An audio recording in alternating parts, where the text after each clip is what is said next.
Don't give me that look. Don't give me that smug little look you got on your face right now. You like Berserk. don't you, Squidward? Because first of all, I didn't believe you. I didn't want to believe you. Because everyone says their favorite manga is the greatest manga of all time. I would know. I'm a One Piece fan. I'm right. But still, I understand. But this was different. This was different. You want to know how much I like this manga? This was the script for the first and second versions of this video. And this is how long the video would have been. This is incomplete too, but this is the final script to the video that you're watching right now. And I won't be reading it word for word, but I will use it as a guide just to help me get across everything I feel about this manga. I started my journey last year, 2023, where I decided to finally bite the bullet and read Berserk.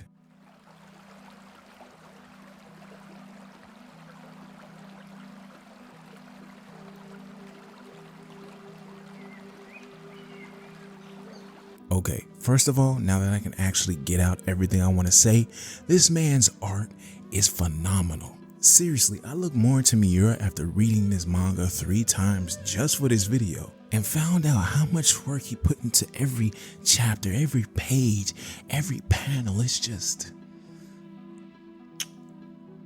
fucking amazing. After doing this research, my Mount Rushmore of amazing illustrators has to be, and in no particular order, Miura, Murata, Ino, and Kim Jung-gi. Come on, look at that. Look at this. It's amazing. But back to Miura, he sometimes spent days on a single page, bro. The man knew how he wanted it, and I gotta say, because of how detailed his work was, it got me more immersed in the actual story. Speaking of story, the man churned out a metric load of high quality, no nonsense chapters where each chapter was at least 15 pages long. But Mac, I hear you saying behind your screen, there are many mangas that have 15, 20 pages per chapter. And you're absolutely right, but they weren't like this on a regular basis. That's not even the most detailed either on the scale of things that I could have shown. That's on the low end of what he's capable of. But he did this for 5 total arcs, 364 chapters, over 9,000 pages since the early 90s. My God, this brother. But enough dick writing. Let me actually tell you, you know what? I'm not done.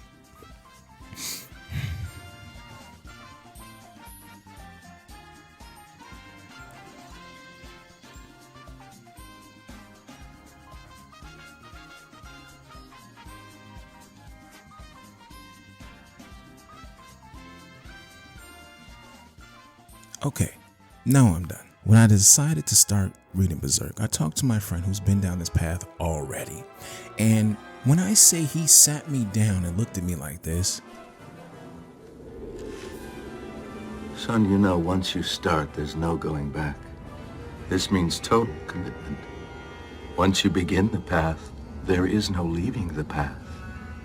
Are you sure you're ready for that? I can't even blame him, because I have to say honestly, it was intimidating. I was the type of kid who would sit and watch anything that came on 4Kids or Toonami in the early 2000s, and I just rock with those until they either got so bad that I had to give up on them or they genuinely just ended. I didn't really branch out much, and I can't really call myself an anime fan, even though I would like to. So again, I decided early last year, fuck it, let me actually sit down and read what people call one of the greatest mangas of all time.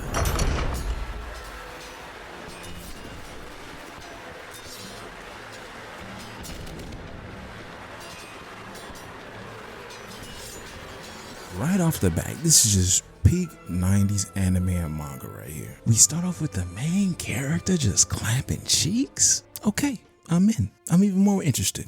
What do you have to show me? From this point on, we just see this brolic man with scars on his back with no hesitation taking out mercs, monsters, demons. And reading this, I'm like, all right, I'm still invested. Something deep down inside my brain just activated. As I'm reading, I start to realize the purpose of this entire arc is that he's hunting down these things called apostles. And he's looking for this specific group of beings called the God Hand, but more importantly, Griffith. That's his main target. Other members of the God Hand include Slan, Ubek, Conrad, and Void. The entirety of the Black Swordsman Arc is how to set up a main character 101. It's trying to tell you that Guts isn't this overpowered super warrior. He has his flaws, but we also see there's a softer side to him. He doesn't want to hurt kids, and he takes what people say to heart. Although there are moments where he lets this edgy side of him slip. Like after he's done killing the second apostle, he hits old girl with the low tier god treatment, which was honestly pretty fucking funny. You serve no purpose in life. But he understands that what he's going through, everyone can't take, so he tries his best not to drag people down with him. And then in a flash, the Black Swordsman arc is over. And now all you have are questions. Who is this guy? How did he lose his arm? What is this sword? It's too big, too thick, too heavy, too rough. It's more like a large hunk of iron. But Miura's like, stay calm, I got you. I will tell you all you need to know, but shit's about to get a lot worse in the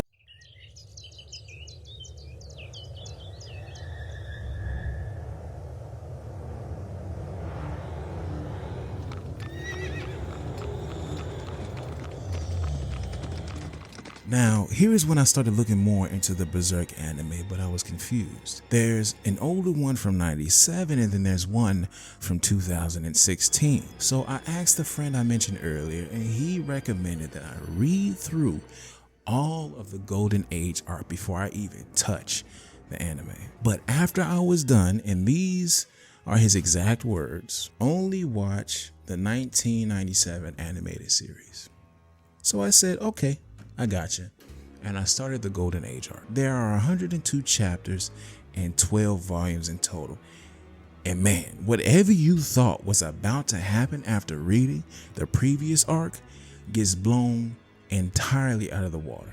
I only mention that because in the previous arc, we learn what Baelets are, we learn what apostles are and where they come from, and we learn what a brand of sacrifice is. So you're being pushed towards this conclusion that Griffith tried to sacrifice Guts, but somehow still became a member of the God Hand. So there is missing information that we don't know yet, but we understand the basic building blocks of what's gonna happen. Holy was there more? It's like shit hit the fan, but it wasn't just any type of shit. It was diarrhea. And it wasn't just any type of fan. It was those big ass industrial fans, the ones that they have in warehouses to push it out like into the parking lot. And when it finally hit, it got everywhere. We start off learning about Guts and his past and the path he took to meeting Griffith and his group that he calls the Band of the Hawk. Guts' life before meeting Griffith was horrible, and that's to say the least. The man was born from a corpse and found by this man named Gambino and his girl Shisu, along with this group of mercenaries that Gambino led. They're basically his adoptive parents. Then he watches his adoptive mom die from the plague at age 3, is abused by Gambino until 9 years old, where he's then sold by Gambino to a guy named Donovan who raped him for 3 silver coins. And then at the age of 11 has to kill Gambino in self-defense when the entire time all he wanted is to be acknowledged by Gambino, the man that he thought was his father. All he wanted was love and compassion, and he has to kill him. Guts has not had a single year of peace. Not one. Miura was like, I don't want peace.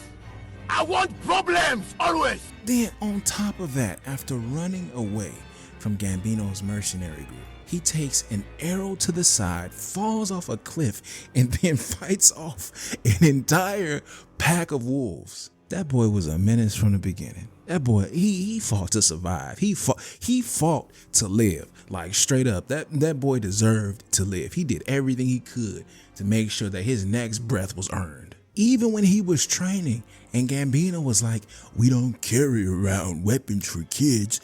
Even if the sword was 2 times bigger than him, he's gonna swing it with everything he's got. It doesn't matter if the man is towering over him. Guts is gonna find a way to take him down. But he's about to meet someone who makes him finally bend the knee. After 4 years of fighting with a mercenary group, Guts, now 15, is just walking along minding his business after collecting a bounty. And then suddenly he's ambushed by these men who want his coin. Turns out they're members of this group called the Hawks, led by this boy named Griffith. Before the men went to attack Guts, they're warned by this girl named Casca not to do it because she can clearly see that Guts is strong. Now the guy Corcus, being the hater he is like, I can take this dude easy. Okay. He easily gets bitched and almost dies. Now Casca, the second in command of the Hawks, has to step in, but she almost dies. That's 2-0 Guts. Y'all gotta step your game up. Until out of nowhere, Griffith, clad in armor, riding a white steed, comes in and just one hit KOs Guts. After that, Griffith decides they're gonna take him in, and they take care of him for about 3 days. And the next thing that happens is one of the most homoerotic moments that I have ever witnessed in a manga, where Griffith just looks at Guts with that weird little smile on his face, and he's like, I want you. Okay, just fuck already. Just fuck. Just do it. Just do it. You know you want. Look. But basically they fight. Guts loses, and now Guts is now a new member of the Hawks. So now it's Griffith, Casca, Guts, Pippin, Judo, Corcus, and Rickard. These are the only important people. No one else matters. Except for this guy. This guy right here. He matters. I'll always remember you, random Shaving Hawk member 45. I'll always remember you. The first half of the Golden Age arc is just basically watching Guts grow as a person and seeing him travel along with the Hawks and learning more about them as a group. Now, we're also learning more about how the Hawks see Griffith, and in turn, how Griffith sees the Hawks. It really sets the tone for the second half of the Golden Age arc, because at this point, we know what's about to happen. Now, the Golden Age arc has its moments. In my opinion, it has one of the greatest fights in the entire manga. The greatest fight in the entire manga. And that fight is between Guts and a beast named Zod. As soon as Guts saw all the bodies Zod had racked up, he was gonna fight him. That's just who Guts is. But man, what a fight it was. Was it the most lengthy? No. But what it sets up, and more importantly, what it builds on, story-wise, is why it's so impactful and why I love it. The only thing Guts can do is compare future fights to this one. This is when the clock started ticking down. Guts doesn't realize this is what he's about to experience on a regular basis after, but this, as the reader, is where we're like, oh. Also, we see how much Griffith is really willing to put on the line to save Guts, and how good of a duo the two are. The Hawks could have been one of the greatest military forces in Midland history, only second to the former king from hundreds of years ago. But moving on to the second half, things are set in motion, and we see that Guts really wants to leave. He doesn't want to keep fighting for someone else's dream. He wants to fight for his own dream, which is understandable. I get how you don't always want to be in someone else's shadow. You want to move on and do your own thing. I get that. And he wants to learn more about himself. Now, remember how I said shit hit the fan and it's only going to get worse? Well, turns out after going through the fan, it's still going and it's about to hit an orphanage and all their windows are open. It's an entire domino effect. Guts leaving makes Griffith choose to sleep with Charlotte. They get caught and the king finds out because of some snitch, so he decides to torture Griffith for an entire year because he can't fuck his daughter. She's crazy. Fucking diabolical. Then Guts finds out, comes back, but not before meeting a really chill dude named Skull Knight, who's honestly top 5 characters in this manga, in my opinion. And he's also really important to the story. But Guts gets back, gives Casca some stress relief. They all go to save Griffith, but they have to fight these guys named the Bakiraka and then the Black Dog Knights, who are fucking horrible. All they want to do is fight and kill. And they're led by this apostle named Wild. Now, by the way, that entire Wild fight was like a dollar store Zod fight. 7 out of 10, not horrible, but it was kind of mid. It was all just ramping up more and more until the final domino fell, the eclipse. Looking back on the Golden Age arc, Miura was in his bag writing this. I fully understand why so many people see the Golden Age arc as the pinnacle of the Berserk manga. Oh my god. I get it. It had me anxious, like genuinely stressed out just reading each chapter, watching all this play out. Now, I don't read often, but this reminds me of why I read so much in the past. When you find one that's good, you genuinely get sucked in to this world that the author has created, this incredibly crafted material that was put together by the gray matter floating around that amazing little bone dome in their head. My reaction to the eclipse was like logic.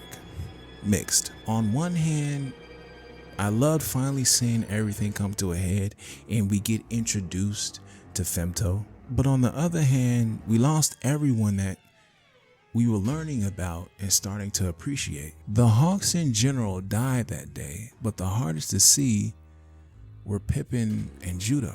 And that's it. No one else died. No one else of importance. But what's more tragic is Guts had to sit and watch the woman he has grown to love be raped by someone he used to call a friend. I'm not going to say Griffith did nothing wrong to take this deal, but I get it. I'm just gonna be, I get it. Every apostle we've come across and will come across has had their own reasons for why they took that deal. Were they right? No, but I can't say that if I were in that position, like at my lowest low, that I 100% would know what to do. Some of you might say it's obvious, don't do it, but could you really say that at your lowest point, your dream is on the line? Something or someone you care about is in danger. You don't get why people take that deal? The eclipse is about to end. Both Guts and Casca have been branded and are about to be sacrificed. But just before they do, the big man himself, Skull Knight, comes crashing through the eclipse, grabbing both Casca and Guts and saves them just in the nick of time. This was the moment where I officially became a Skull Knight fan. At this point, Skull Knight is the homie. If you got a problem with him, you got a problem with me. but he snatches him up. He ends up snatching Ricker too, and he runs off. And this is also after he fought Zod. So he was like, hey, I gotta go say to little homie real quick. I'll fight you later. After healing for a bit, we learn that both Guts and Casca are trapped in this realm called the interstice. It's the realm between the physical and the astral world. Casca and Guts have officially defied fate, but at what cost? We end up seeing Casca have a child that was both her and Guts' baby, because you know they had their moment. We see that the baby was corrupted when Femto raped her, so it's a weird little thing happening where, along with being deformed, like the spirits and ghosts that haunt them, it also disappears at daybreak. We also see that due to the trauma that Casca has suffered during the eclipse, she has regressed. She's more childlike now. She doesn't see Guts and immediately recognize him. She hides behind Erica, this girl that Guts met while he was training, and Guts can't take it. Guts sees her and realizes that he needs to go on this mission. So he goes to this blacksmith named Godot, who he also met during the training. Erica is his daughter. And he gets stocked up with a new arm, the false one that can shoot cannons, this new armor, and we finally see it. The big ass broadsword he carries on his back, named the Dragon Slayer. It's badass. And now that Guts has everything he needs, he leaves Casca behind and walks down a road paved with hatred and death, hunting down as many apostles as he can in hopes that it will lead him to the Godhead. Nothing will stop him, fueled by rage and hatred. Finding Griffith again is the only thing that matters. It's his...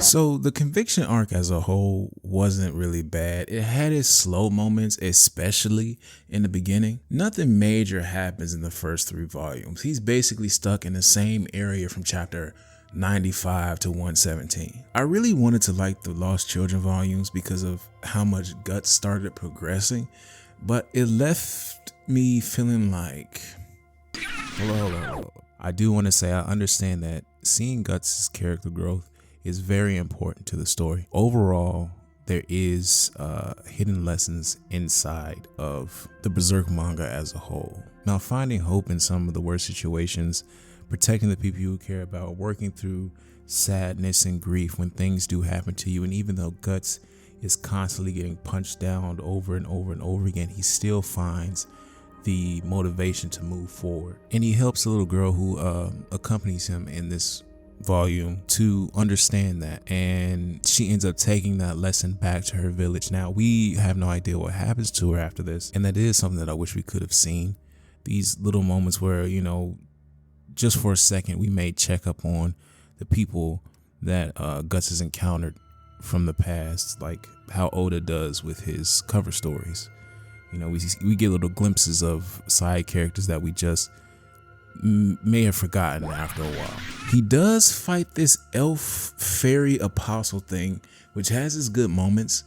It wasn't horrible, like 6 out of 10. But again, what's most important about this entire arc is it shows Guts' progression as a character. We're also introduced to a new thing and a few new people. First off, we learn that Guts has this thing inside him called the Beast of Darkness, with this insatiable hunger for death and killing. The more Guts kills, the more the beast hungers, the more the beast hungers, the more Guts kills. Then we're introduced to Isidro, Farnese, and Serpico, who later become members of the Black Swordsman group, but that's a little bit further down. The entire Conviction arc, in my opinion, was just a giant setup for the important things that happen in the next arc. It's meant to build up certain characters and we learn more about their past or see a little bit about them, so we get more used to them as they start to get introduced more into the story. Now, out of all the arcs, it's not my least favorite. It has its important moments and it has many memorable memes. The first time I would see one, I would always feel like, because previously I would see them around the internet, but I would never understand them entirely. We start to see Femto's plan to achieve his dream take shape. And 2, we get introduced to one of my favorite characters, Luca. I love Luca as a character. She can do no wrong, like genuinely. Every time we see her, it's always a positive moment. And finally, the demon baby that Guts and Casca had together is used to rebirth Griffith. On top of that, Zod is now his subordinate. I really wish I had more to say, but honestly, like I said, it was meh. The Mosgus fight wasn't that bad, but it wasn't too impactful. The best thing about it was, of course, how it was drawn. But it's Miura. We knew it would be. But Femto has been reborn. The Hawk is back. But is he a Hawk still? He feels more like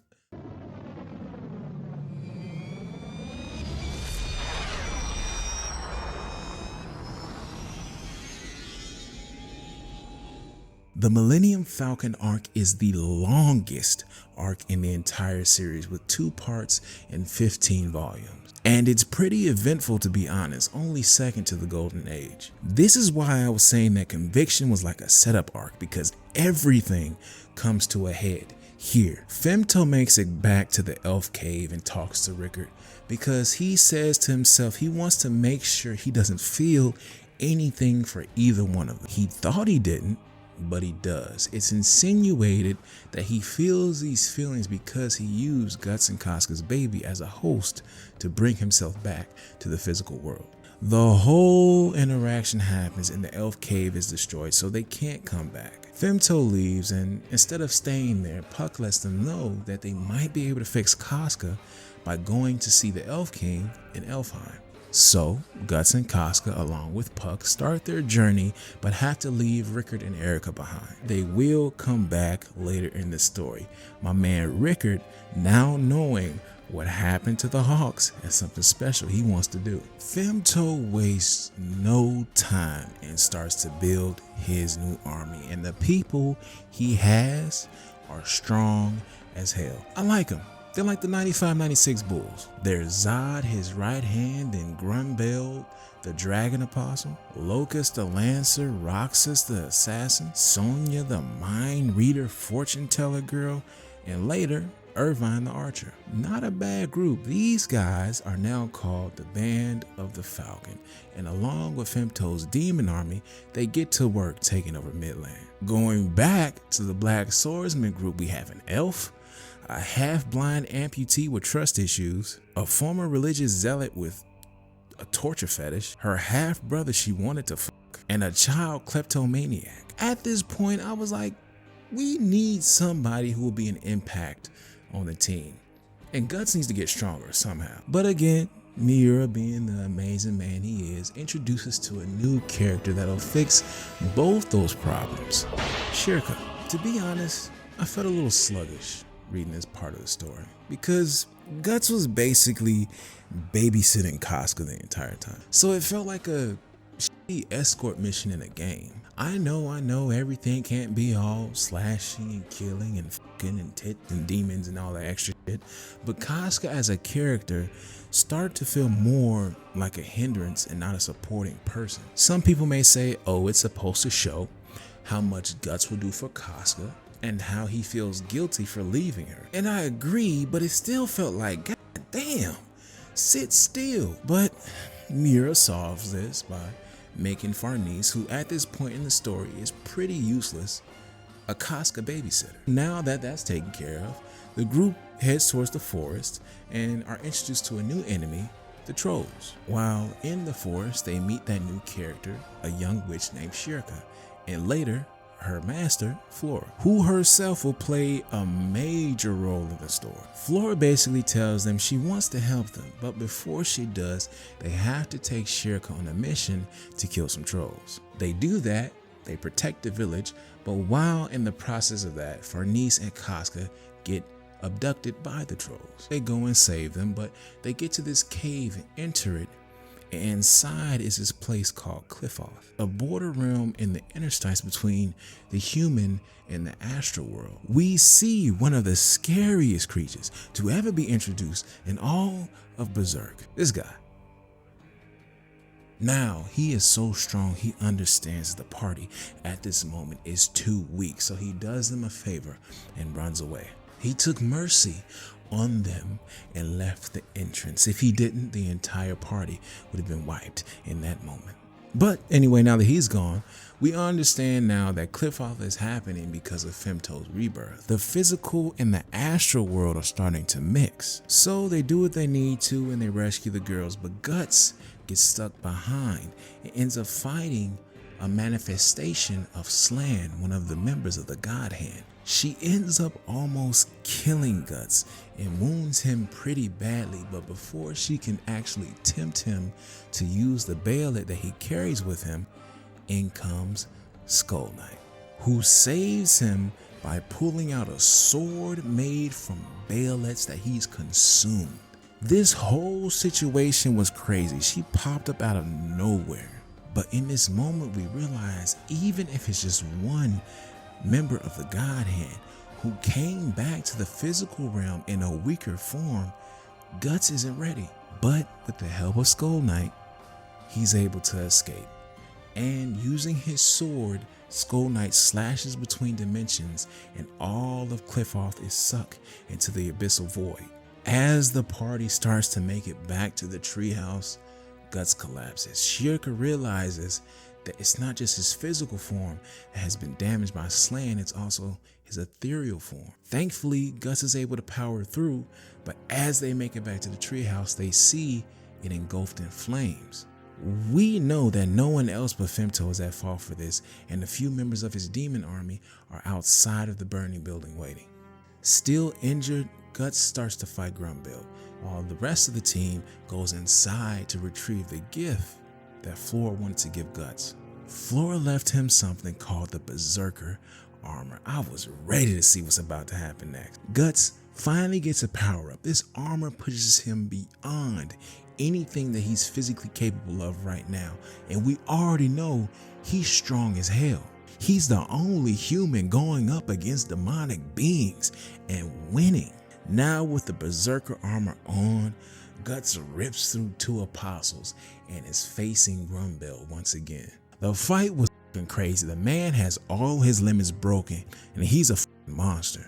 Broken bones, torn muscles, internal bleeding, it doesn't matter. He's going all out. Now, as the Beast of Darkness starts to take over more and more and his body starts to take more and more damage, Shirka realizes if she doesn't stop him, he's gonna die. Now, Flora starts to talk to Shirka and basically tells her, Stop being a bitch and come on. So Shirka goes into Guts' body and brings him back to reality using her ethereal form. But even though he's back, he's beat up pretty bad. He pushed himself so hard that when he came back, he now has his little white stripe in his hair. It's like the armor was starting to suck the life out of him. As Guts lays there injured and can no longer fight, Flora's ethereal form comes out of the burning building and blocks Grumbill's flame breath. And it gives Guts and company the opportunity they need to escape. Shirka says her final goodbyes to Flora and gets the confidence she needs to understand that this is now her life. This is her mission to stay with Guts and help him in his journey.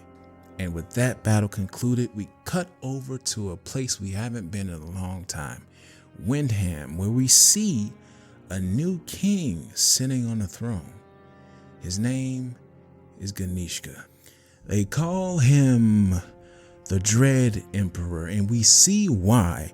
Windham has gone to absolute shit. Bodies everywhere, fog covering the city, rats crawling everywhere, and there are pseudo-apostles roaming throughout the town. The only two people alive from the former Windham kingdom are Princess Charlotte and her servant. Ganishka kept her alive so she can have his children, but before he could force himself on her, she calls out for Griffith. Now, Ganishka's heard of Griffith and he knows what he's doing, so he decides to say, let me not this girl, and instead use her as bait. Now, Femto on the other hand says, that, while using members of his demon army as a distraction, he and Zod rescue the two captured women from the ruins of Windham. Now, during this whole thing, we're introduced to these things named Daka, born by dipping pregnant women into this man-made ballet where the evil juices and fluids fuse with the unborn fetus. Now, with Charlotte and her servants saved, the demon army retreats, and Ganishka realizes he just got bitched, but this won't be the last time. The second half of the Millennium Falcon Arc was amazing. Everything is picking up speed, and Femto is far from finished. He has a few more pieces he needs to fall into place before he can say he's finally achieved his dream. Before we can see that dream come true, we go back to the Black Swordsman group where Guts is still recovering. Skull Knight, being the bro he is, lets him know that if he keeps using the armor and uses it as much as he did in the previous fight, it's most likely going to kill him and he'll be consumed by that armor. Now, this makes him try his hardest to not use the armor during battle. And to be honest, I like that about the armor. It's not this crazy power up where Guts can now go toe to toe with the God Hand. There are drawbacks. He's supposed to be a little more calculated with when and how he uses the armor. We also see this new character get introduced. A child with long black hair who seems to pop up out of nowhere during full moons. He takes to Casca even in her regressed state and kind of glances at Guts here and there like he wants to tell him something. I do of course know now for sure that it is their child, but reading it previously, you did get the idea that it was their kid. My main question during that time was how. Either way, he disappears and the group heads to Vertanis to try and find a boat, where Farnese ends up running into her family again. This little part is nice. It again builds on the character and we see how the group as a unit has really started to warm up to each other. They're basically like, nope, we like you too much, you can't leave. You're coming back with us even if we have to drag you along. And you see the whole time she doesn't even want to stay there, so it was an easy fix. After all that and fighting through the city, we get one of the best moments in the manga. Ganishka's army starts to attack Vertanis, and after some fighting, Ganishka's apostle form shows up to finally take over the city. Guts then has to team up with one of his worst enemies, Zod, to take on Ganishka's apostle form. They both have their own motives, so instead of killing each other, they put it aside for just one night. Guts on Zod's back, using his Dragon Slayer as a rod to soak up Ganishka's lightning attacks, fly in between Ganishka's eyes, making his apostle fog form disperse, saving the city. After all is said and done, they're both exhausted and wounded and crash into the port. Now, I'm gonna be honest. I think Guts could take Zod. Genuinely, 100% healthy Guts with Berserker armor against Zod would win. Would it be easy? No, but just thinking about it, Guts almost had him in his human form. And all the training Guts has done, plus the armor, yeah, he's winning. No shade to Zod though. Like I said, this wouldn't be easy. So Zod takes off and the group hops on the ship headed to Elfheim. Remember how I said it wouldn't be the last time Ganishka gets bitched? Well, because he was defeated by Zod and Guts, he decides, you know what, I'm gonna take my ass over to Vertanis and try and take it over in person. Femto somehow knows he's gonna do this and plans to cut him off before he can even do anything. As soon as they make contact, Ganishka starts shaking and Femto's like, yeah, that's instinct. Someone's been bad. They know they fucked up. Ganishka gets overwhelmed and starts barking at Femto, trying to scare him. I am the one who takes, never he who is taken from. I am the supreme ruler and devastator of this world. I am the one who takes and never gets taken from. Zod sees this and wants to jump in, but Femto's like, no, let him talk, let him keep going. I am the indestructible Demon King. To be so stupid to approach me unaided. Femto cuts him off. He has his army rip off the roof of the transportation that Ganishka is riding in. You may hear this and say, oh, that's not impressive. He was probably riding around in a decent sized wagon. No, Ganishka was basically riding around in a palace with wheels being pulled by elephants. That bitch was huge and they just ripped the roof off. Femto knows that Ganishka is just puffing smoke and blows it all away, revealing Ganishka's physical form, letting him know that if he wanted to touch him, he could. But Femto needs one last piece to fall in place. Femto needs Ganishka to agree to a different location, so he starts sandbagging. Oh no, we definitely could fight here. There's no way my men could hit you and we couldn't imprison you. Gosh, maybe we could fight another time. And Ganishka, being the dumbass he is, takes the bait and says, you're right. We should fight somewhere else. So he retreats and takes his army with him. Now that the Kushan are gone, Femto runs into the royals from Vitanis, and accompanying them are former noblemen from Winham. Femto stands before them and declares that the new Band of the Hawk are the sole regulatory army of Midland. Now, the former noblemen don't like that and they say, under whose royal order? In steps Charlotte and is like, mine, bitch. That's my man. But even after all that, Farnese's father steps in and says, nah. So Femto, being a little busybody he is, has already sent Sonya and her bodyguard Mule to fetch the Pope of Midland to bless everything he's doing. Now, here's what I don't fully understand. What is destiny and what is design? What I mean is, Femto clearly had to know what was going to happen to do the things he did. But did Femto make all those people have the same dream, or was that destiny? I think sometimes Miura had so much going on that it was hard to explain in full how the mechanics worked. The man covers so much and writes such a great story that one or two unexplained aspects of the story don't bother me too much. But anyway, after that little talk with the people of Vertanis, the only thing left that Femto needs to happen is for Ganishka to make his final move. And Ganishka understands he isn't strong enough to fight him, so he wants to hop into the man-made Bayolet to be reborn again. He was already an apostle, but he wants to ascend beyond the apostle form. Or you could just call this a Super Saiyan 2. Before we see what happens with that, I'm getting too far ahead of myself. We go back to the Black Swordsman group heading towards Elfheim, and the only real thing I had to say about this part is, why the f can't Casca sit down somewhere? Bro, I get it. I get how he's writing the story. When she fell off a cliff twice, I get why she fell. The second more than the first, but story-wise, I get why these things are done because they need something to build up the tension. Seeing how much Guts needs to do to protect Casca is going to make her coming back even more impactful. I get that. I think I'm just as excited as Guts to see Casca come back, but damn, man, you get put in one of the safest places you could be, a boat in the middle of the ocean. I mean, compared to what's happening on land, you can't get snatched, you can't get hurt, but you still find some way to put yourself in danger. Sit down somewhere.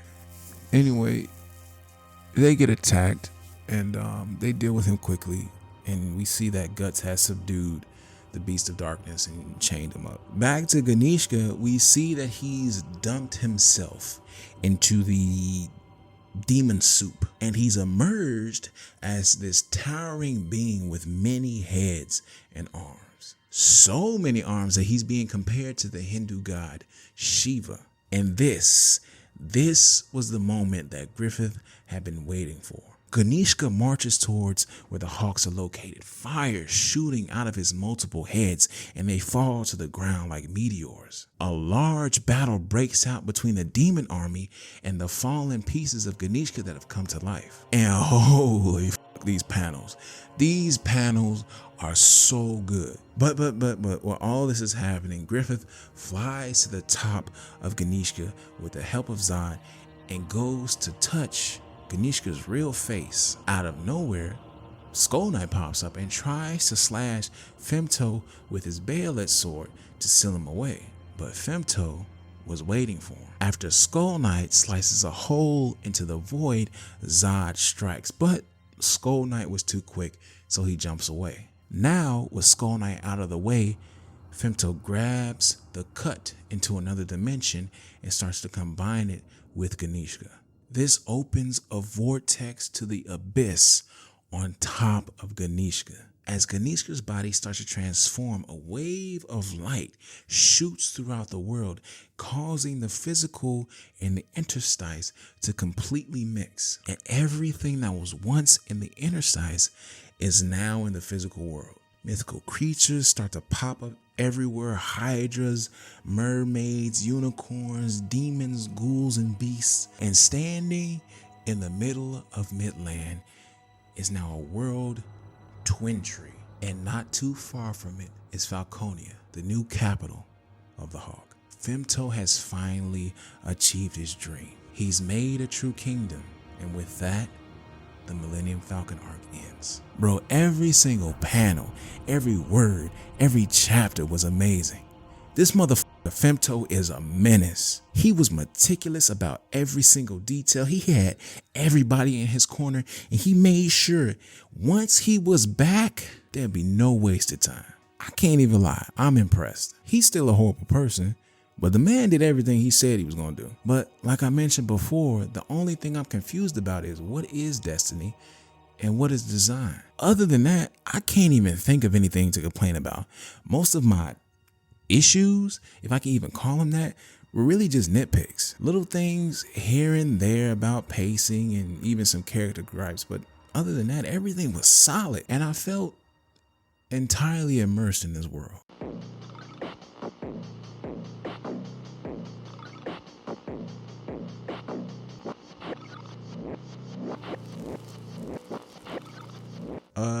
So if you haven't read the Berserk manga, I should say that currently, as of 2024, the Fantasia Arc is the last arc of the manga. Now, of course, there's a reason for that, but I won't go too into detail right now. I'll come back to it later. It has 2 parts and 9 volumes, and reading this arc felt like, how can I describe it? You know, when you're at work or at school and the entire day, the only thing you can think about is that leftover plate of food that you have in your fridge. Then after a long day, you finally get home and you don't go and eat it just yet. You decide to prepare. You take off your jacket, you change clothes, you maybe go to YouTube or go to Netflix, and you pick something to watch so you have something to look at while you're eating. Then you get to the fridge, you look in, and there it is, beautiful. It's been calling your name. It's tantalizing. You take it out and you take off the foil. It looks so good. You can't wait. So you set it on the counter and you go back to the fridge to get something to drink. But as you turn around, you hear it sliding off the counter. You turn back to see it falling face down, and then boom, it hits the floor. That's how the Fantasia Arc felt. Everything was leading up to this moment, and it all just got snatched away like a baby monkey in its nest by a jaguar. It all starts off relatively simple. The gang is just traveling, and they feel the creation of the world tree as the shockwave goes around the world, intertwining the physical and the astral realm. The crew still needs to make it to Elfheim, but before they get there, of course, there has to be side missions, and they stop at this island that's been taken over by this thing called the Sea King. Guts, now 100%, takes it out easily. Well, not easily, but with the help of these things called Marrow, he takes it out. They're basically another version of mermaids, but with the help of them, he takes it out. But almost dies again after going berserk. And then after that fight, he's no longer 100%. It's like every fight he gets in, you're reminded like, oh yeah, he's human. So Guts is again out of commission for a bit, but they now have a new member of the team, a half human, half Miro named Yzma. But after that fight, we cut to Erica and Rickard, who are fighting off some monsters when they're suddenly saved by the new Falconia Knights and then brought to Falconia. And Rickard, now fully knowing what happened that night, only wants to see Femto. Before that though, we see Luca is back. Surprisingly, Daiba, the former sorcerer for the Kushan, is also in Falconia. After being shown around the kingdom, Locus comes to get Rickard so he can finally go and talk to Femto. Eventually, they make it over to Femto, and Rickard, with no hesitation, slaps the fuck out of Femto. Seeing him do that after figuring out what really happened, my whole heart was like, oh, Rickard, you don't know how bad I wanted to do that myself. He lets Femto know how he feels, and he says to him, the Hawk of Light isn't his leader. Then he just walks off.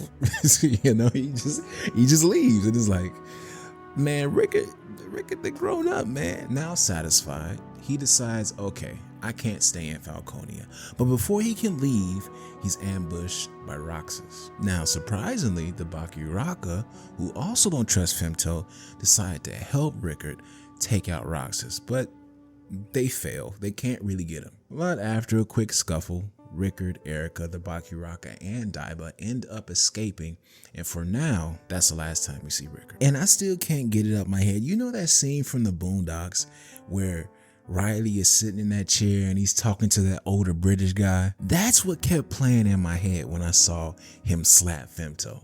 But let's go back to Guts and his group. We see that they finally made it to Elfheim, Puck's home. Unsurprisingly, as soon as they step on land, they get attacked, but they easily defeat them. And you can feel it. You can feel the pressure because Guts is so close. After beating the enemies, they're introduced to this young group of witches and mages, and after a lot of talking, they finally go to see the Elf King. But it turns out it's not the Elf King, it's the Elf Queen. The Flower Storm Monarch is introduced, and she looks amazing, but she asks them to call her Danan. It's finally time. Danan agrees to bring Casca back, and it should be possible using this thing called the Corridor of Dreams. Guts, of course, is excited to hear the news, but because Casca is still afraid of him, only Farnese and Shirka can help bring her back. So they and Casca go with Danan. While reading through all of this, I was on my toes speeding through it. Hell, I was more excited than Guts to finally see Casca back. I think every reader was. The four women then go to this room filled with mushrooms, and Casca, Farnese, and Shirka are put to sleep. In the next panels, we see the girls are in their respective dreams, but they meet up to go into Casca's. As they go into her dream, they're greeted by this desolate hellscape covered in darkness by an eclipse. In the distance, we see a dog pulling along a casket. It's missing its left paw and its right eye, and you realize, oh my God, that's Guts. And inside the casket that he's pulling is his shattered puppet. It looks like Casca, but it is Casca, or at least what remains of her. The two decide to walk with the dog, and as they walk, they have to pick up pieces of Casca's memory. Now, as they pick up a new piece, they're greeted with a new challenge, and each challenge gets harder the more pieces they pick up. They finally make it to her last fragment after being attacked by phallic monsters and demons or shadow monsters of what Casca experienced that day. But then they're attacked by what Casca manifested as Griffith, this shadowy bird with the head of Griffith. But thankfully, with the help of Dog Guts, who holds off the large bird beast, they're finally able to gather Casca's last memory. The memories gather together and go into her heart surrounded by thorns. And it makes you think about what Skull Knight previously told Guts. He let him know that if and when he brought back Casca, it may not be for the best. She will have to deal with those traumatic memories. They put the heart in, and Casca is now whole. And finally, Oh my God. Finally, Casca has her memories back. It's been so long. They all slowly wake up. Casca starts to greet everyone, and it turns out she can still faintly remember those past few years. Then the Nun gives her some new clothes, and she goes to see Guts. And when this was happening, I've never, my heart was genuinely pounding. It was pounding just to see her walk up to Guts. As she starts to approach him, all the bad memories start to flood back. She can't lay eyes on him. She lets out this guttural scream and falls to the ground. Sadly, they can't see each other just yet. After seeing this, we go back and forth between Falconia and Elfheim a few times. We see Femto and his army using the World Tree to travel around Midland, but it can really travel anywhere, and that's going to be important later. Then we see Femto, and he's with Charlotte and his nobleman, and they're discussing the future of the kingdom. And honestly, I slightly started to cheer for Femto. Why? Because some of the stuff that he was saying wasn't that bad. When you think about the concept of him wanting a kingdom, it doesn't mean he was going to be this tyrannical ruler who rules with an iron fist. It makes sense that he wants the kingdom to be prosperous. It makes sense knowing that he's grown up seeing kingdoms rise and fall, whether it be by the hands of the king or mercenary groups or just time in general. It would make sense that he would know some things to make the kingdom last. And it's just, I can't find myself feeling anything negative for him in this moment. It's like, I still get what he's doing and it makes sense. And I'm like, well, yeah, he's right. And that's crazy because you know what he's done. And it's like, he has a point, and that's weird to say. But after all that's done and Femto done stuck up for Charlotte, they basically go back to her room. And we see that after all that's done, Femto is sitting on the windowsill and he looks up at the moon and then at his hair, and he notices it's starting to change. But back to Elfheim. Casca is finally back up and she's training with the Nun and Cedro, and Guts is watching from a distance. He says that he's fine doing that as long as she's okay, as long as she's relatively back to normal. He's okay with it being from afar. And while training, the Nun mentions it's now up to Casca to get better. No matter how deep the wounds are, it's now her choice basically. And hearing that, Casca then goes to try and talk to Guts, but just talking about the past brings up the memories again, and yet again, she's on the ground screaming. It's gonna be a long process, but fast forward a little bit, and now Skull Knight is talking to Guts. He basically tells him that even though everything is going well, to not let his guard down. Is still not safe. But after that quick conversation, Gedfring walks up to them. He's the little old wizard dude that we met when they first got to Elfheim. They all decide to go see Hanar. Hanar is a blacksmith who made the Berserk armor. After some walking, they finally get to Hanar, and this moment is basically used to help flesh out Skull Knight's backstory. It's heavily implied that he is the former King Geyserich, the emperor who ruled over Midland and the entire continent. And while we're getting more information about his backstory, we see that there's a young woman in his arms who looks close to death, but she looks remarkably like the elf queen, Danan. Now, Skull Knight being Geyserich was hinted at in parts of the story, but we finally get some confirmation here. My headcanon is that during a battle, it could have been any battle, something happened to Geyserich's lover. Geyserich had a Baelet with him, and that Baelet summoned the God Hand. So everything is branded, the young woman, the kingdom, but instead of sacrificing everything, Geyserich probably said, fuck that, and decided to go toe-to-toe with the God Hand. But in the process of doing that, he gets consumed by the armor. After all was said and done, Flora ended up committing a taboo, and instead of saving Geyserich said, no, save her. Because of the battle, his kingdom is now ruined, and Geyserich still dies, but his ode, or his aura, is put into the armor that was made by Hanar. Not the Berserker armor, but the armor that he's currently wearing. anything could be up in the air. And I don't know if we will fully know now, but I feel like that would make the most sense, you know? But after all that information, Guts now knows what will happen if he misuses the armor. And it's kind of obvious that both Skull Knight and Guts are going down like similar paths. As they walk and talk, Skull Knight says to him, what you've just witnessed was the end of a foolish king and the beginning of a wraith wandering an endless night. Damn. After all that talking, Skull Knight goes off to do whatever he was doing, and the group is now back together. But as they're relaxing, it turns out the random naked kid is back, that we're assuming is Guts and Casca's kid. Or at least we know now for sure that that's Guts and Casca's kid.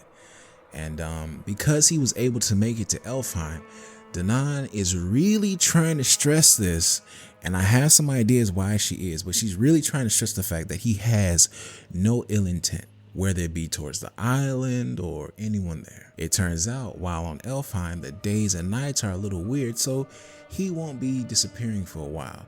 And I guess that's good because he's able to spend time with both Guts and Casca. While they're relaxing, Danan again is stressing that the kid seems so normal and nice, and I feel like Miura is really trying to get a point across. Guts is training at the waterfall and he gets to spend some time with the kid before Casca comes along and he tells him to go be with her.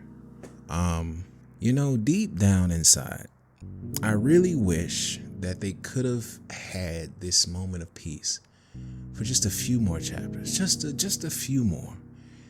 Maybe a week in total, maybe 2, maybe a month. I don't know, but I feel like they deserved just a little more time, just a little more time to get back on their feet. The final night arrives and Casca is sleeping next to the kid.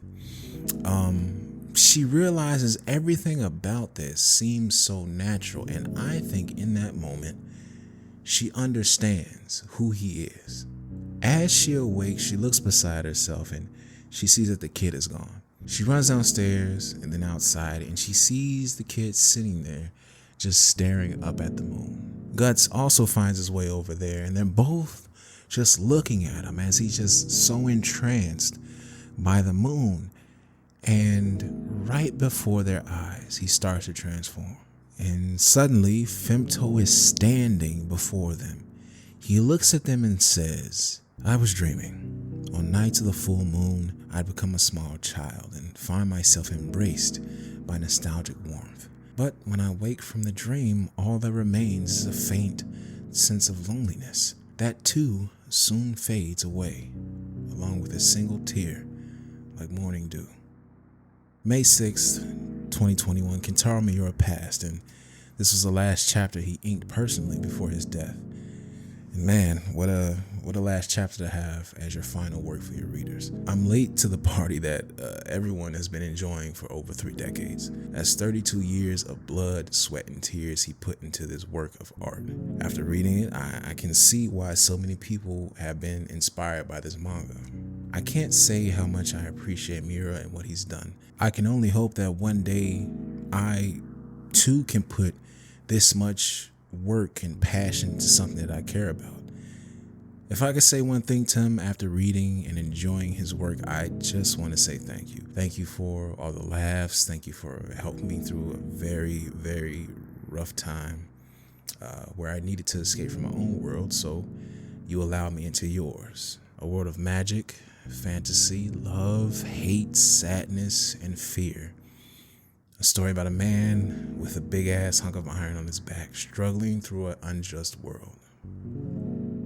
Just trying to protect the people he cares for.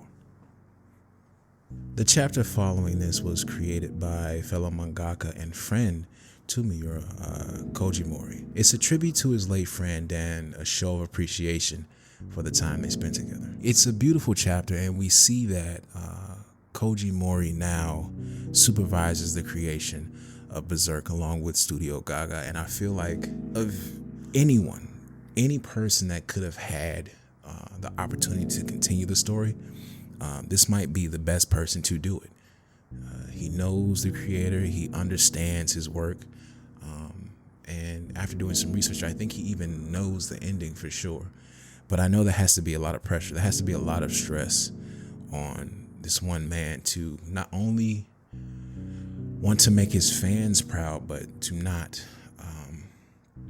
feel like he's disappointing or doing a horrible job in the memory of his close friend. So even if we don't get a new chapter, even if we, if it's not a manga, if it ends up being like a book or something like that, I think that most Berserk readers would be okay with that, because we got to experience his work. We don't know him, sure, but seeing this, it just felt like maybe it is okay to end here. And how it ended, like the last chapter, I think that's a nice ending. It is. Thankfully, it did continue, and in the next chapter, we see Guts and Casca are now staring down the man that they used to call a friend and a leader. Everyone on the island feels Femto's presence, and Guts and Casca's brand starts to bleed like profusely. With little to no hesitation, Guts lunges towards Femto and starts to slice, but like a ray of light,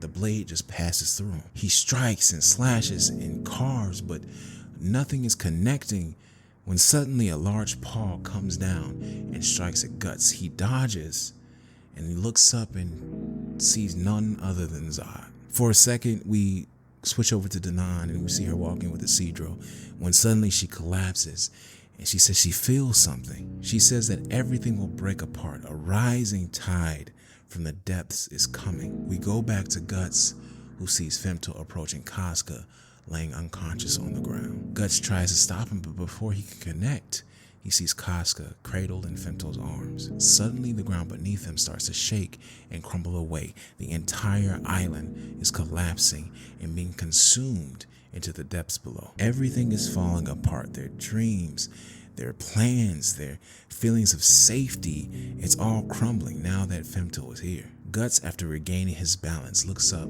to see Zod, Casca, and Femto flying away from the island, and the look on his face is like a mix of hopelessness and fear. He just got her back. They finally got to be together and be at peace. Why now? All Guts can do is reach out to Casca as she gets farther and farther away. More and more, the island is crumbling away and being swallowed up. Guts has now lost all hope because not even a single swing was able to reach Femto. Everything he's trained for, everything he told himself was his purpose, was for nothing. When he needed to do what he was good at, it wasn't good enough. We zoom out to see that a large chunk of the island is completely gone.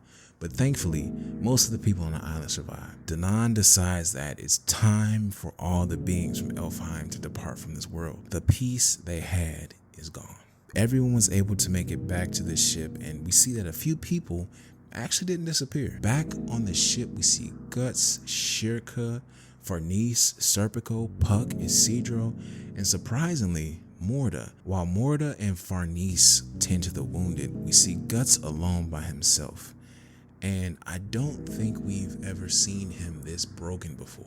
Like genuinely just drained, just hopeless. Shirka decides she wants to try and help Guts, so she goes into her ethereal form and enters his body. When she gets inside, she sees that the chains that were holding back the Beast of Darkness are starting to break. Shirka is surprised to see it, but before we can even see what happens next, we cut to Falconia, where Femto has finally returned. And after some time, we see that Casca has tried to escape, but they put her in a room by herself where she sleeps, dreaming of trying to get back to Guts. Some time has passed, and now we're back on the ship with Guts and his group. We see Shirka is trying to understand the World Tree so she can use it herself for travel. And we see Guts fighting to not give himself to the armor. Out of nowhere, the Kushan army is now attacking the ship and completely takes it over. Shirka did realize how to use the World Tree to travel, but she ended up transporting the entire ship into Kushan waters. Guts, powerless, has been chained up and is led to the deck of the ship. While they're taking the ship to shore, we see a familiar face among the Kushan army. Rickard. We finally see where he's been, and it makes sense because in order to keep him out of the talons of the Falcon, they had to take him far, far away from Midland. Thankfully, he was there to save the crew. We start to pan out from the ship, and as we get further and further out, we see this new and foreign land filled with unknown dangers and new adventures for the group. And that's where it ends.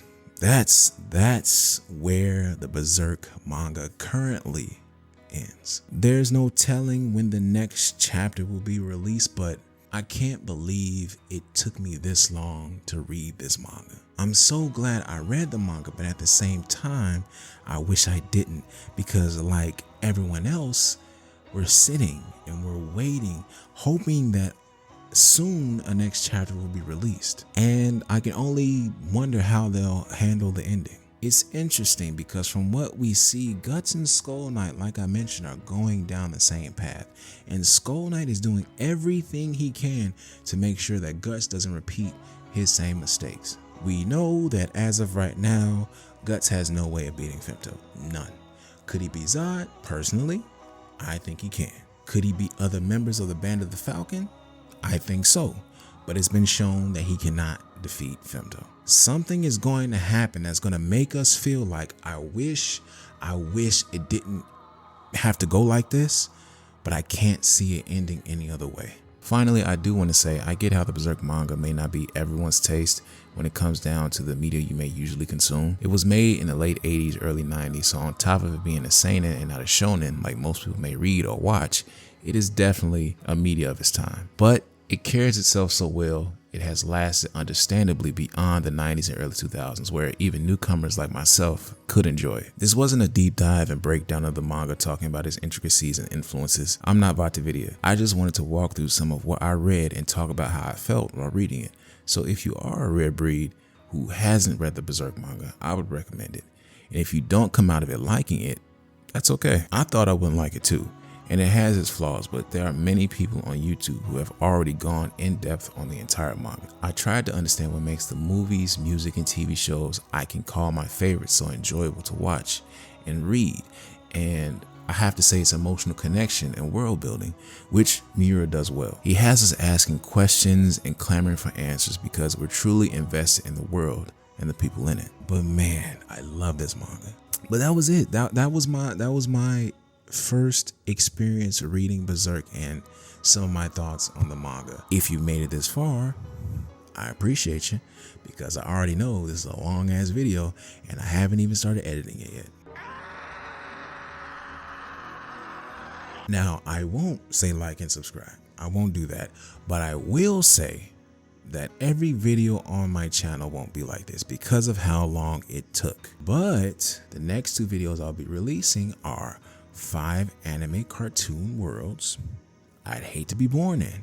I bet you can't guess what number 1 is. And I finally bit the bullet and read Hunter x Hunter. So if you want to see those, I mean, it'd be nice if you were here. I make weekly shorts to tie you over until they're released, so look out for those.